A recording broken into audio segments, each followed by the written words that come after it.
maximum and minimum functions. You can proceed with this topic even if you don't know anything about functions. Let's skip theory and start directly with a CAD question. That's right, a CAD question straight away. Our courage level right now is right here. Y is equal to maximum of 5 minus x and x plus 2. Now we can see two linear functions here, 5 minus x and x plus 2. So to start with, we'll plot these graphs. Y is equal to 5 minus x. When x is 0, y is 5. When y is 0, x is 5. Now plot these points and draw the line. Next linear equation is y is equal to x plus 2. When x is 0, y is 2. When y is 0, x is minus 2. Plot the points again and connect them. Now we have got a max function here, right? Y is equal to max of something. So we'll pick a value on x-axis and check its corresponding y values on both these graphs. Y is equal to 5 minus x and y is equal to x plus 2. We'll check the corresponding y values on both these graphs. And out of those y values, we'll pick the maximum one, as we have got a max function here. Got it? For example, for x is equal to 1, check the intersection with the graphs. We have two values on the graphs, two different y values, out of which we'll pick the higher one.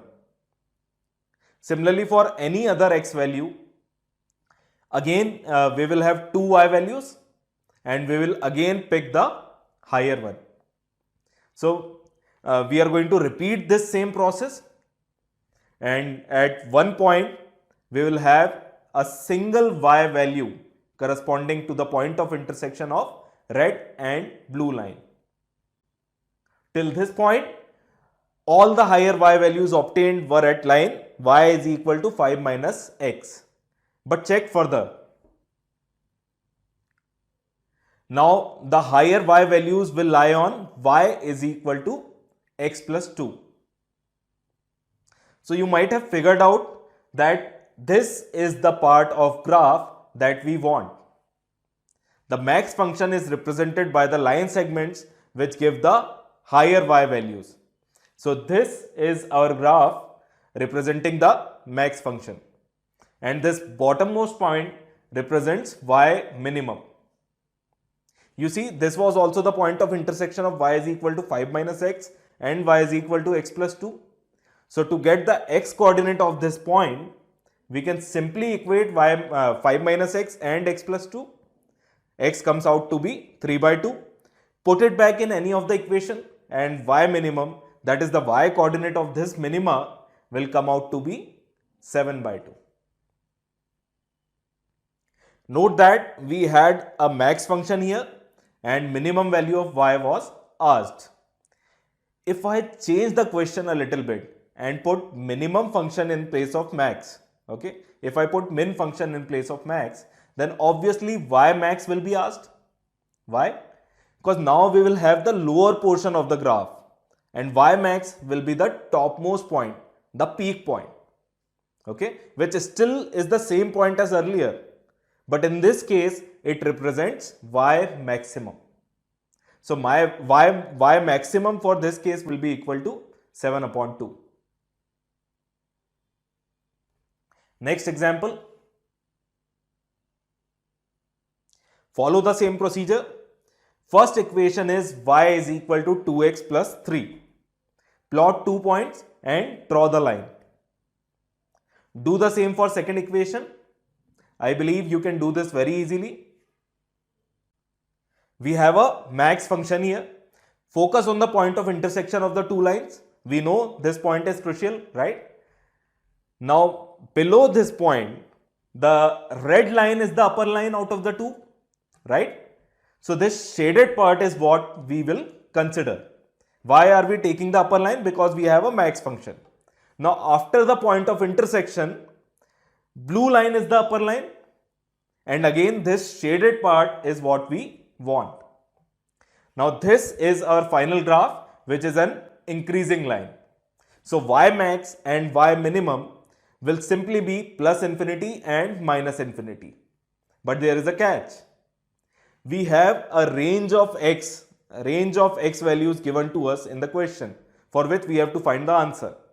Now as the line is increasing, we will get y max and y min at the extreme points of the given range. Okay.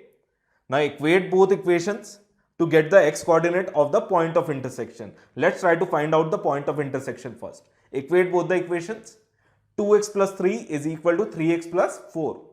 X is equal to minus 1. Now left end of our range is point x is equal to minus 5. That would be towards the left of x is equal to minus 1. So left end of our range is point x is equal to minus 5, which will lie towards the left on x-axis. And we'll look at its y value in the equation. Y is equal to 2x plus 3. Okay. So y minimum will come out as 2 into minus 5 plus 3, that is minus 7. X is equal to 10 will lie somewhere towards the right of x is equal to minus 1. So look for the corresponding y value in the graph. Y is equal to 3x plus 4, right? So y max will come out as 34. And that's our final answer. Next example. We have seen modulus graphs. Use that knowledge to plot the graph here. Okay, this is mod x. Invert it upside down and it will become the graph of minus of mod x. Add 5 to it. That means shift it upwards by 5 unit. And this is the graph of y is equal to 5 minus mod x. If you have any confusion in this, then check out the video on transformation of graphs. We know that graph of mod x will shift its origin 3 units towards left and we will get the graph of y is equal to mod x plus 3. Now we are given two questions. First one written in red is max function and second one written in green is a min function. Now we will represent their graphs, their respective graphs in these respective colors only. Okay. The 2 points of intersection of these two graphs are important. They divide the whole graph into 3 sections. Okay. First we will look at the extreme left in this highlighted region. We will mark the upper line which represents the max function with red color and the lower line which represents the min function with green color. Now in the middle section, that is between the 2 points of intersections, again the upper line will be in red and the lower line will be in green. And we will do the same in the extreme right as well. Okay, these are the two graphs with 2 points of fluctuations. Now try to look at these two graphs individually one by one. We have two questions. First one is y is equal to max of 5 minus mod x and mod of x plus 3. Now what is y minimum? So the graph for this function is shown using the red line, and out of the two local minimas, you can see the encircled point is y minimum. Similarly for second question, graph is shown in green color and this encircled point in green is y maximum. Now to find these coordinates, we have to get rid of modulus sign first. 5 minus mod x. If x is greater than or equal to 0, we can directly remove the mod sign and it will be 5 minus x. Or else we can remove the mod sign using a minus sign. Okay. So or else it would be 5 plus x. Similarly, mod of x plus 3 will remain positive if x plus 3 is greater than or equal to 0. Now x plus 3 greater than or equal to 0, what does that mean? That means x is greater than or equal to minus 3. Or mod will open with a negative sign if x plus 3 is less than 0. Now let's write the equation of individual lines in the graph. Okay. Towards the left of minus 3, this is minus x minus 3. And towards the right is x plus 3. Similarly, we have y is equal to 5 plus x and y is equal to 5 minus x. Now for the first point of intersection, equate these two equations. Minus x minus 3 is equal to 5 plus x. X will come out to be minus 4. Put it back in the equation and y minimum will be 1. For the second point of intersection, equate these two equations now. X plus 3 is equal to 5 minus x. So x will come out to be 1 and y maximum will be 4. You see, the process is simple. For max function, pick the upper part of the graph, find the point of intersection, and that will be y minimum. And for minimum function, pick the lower part of the graph, find the point of intersection, and that will be y maximum. One last example. Now we'll try to go a little fast here. We have 3 graphs to draw, 2 linear and 1 quadratic. Now I hope they can be easily drawn. This is what you will get finally. We have a min function here. So the final graph that we want is this lower part of the graph. And clearly y max will be out of these 2 points only, right? Now don't do the guesswork here. Don't try to guess. This graph is not drawn to scale. It is just to give you some idea about how the actual graph will look like. Okay. You can't simply answer the question just by looking at this graph. So we'll have to find the exact y values for these 2 points to compare them and get the higher value. Okay, so now let's deal with this first point on the left. This is the point of intersection of a straight line y is equal to 3x and the quadratic curve. So to get the x coordinate, we can simply equate the two equations, right? 3x is equal to x square minus 3x plus 2. This gives x square minus 6x plus 2 is equal to 0. Apply the formula and get x as 6 plus minus root 28 upon 2, which can further be simplified as x is equal to 3 plus minus root 7. Now why are we getting 2 points? One we will get with the plus sign and one we will get with the minus sign. But why are there 2 points? Because actually this straight line will have 2 points of intersection with the curve. It will intersect the curve at 2 points. 3 plus root 7 is greater, so it will represent the intersection point on the right, and 3 minus root 7 is smaller. This is what we want. This is the point of intersection on the left. Okay. Now this is the x value. Put it back in y is equal to 3x to get the y value. 3 times 3 minus root 7. This will give us y is equal to 9 minus 3 root 7. We are calling this y1 for now. Okay. This is y1.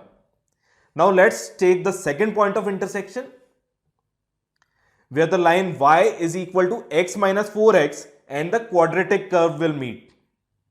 Equate them.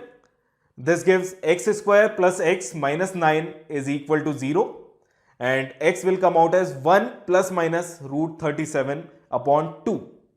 Again we have got 2 points, 1 plus root 37 upon 2 and 1 minus root 37 upon 2. And point with the plus sign is what we want. 1 plus root 37 upon 2 is the point on the right. Again put it back and get the y value as 9 minus 2 root 37. This is y2. We are going to call it y2. Now we have 2 y values and it all boils down to which one is greater.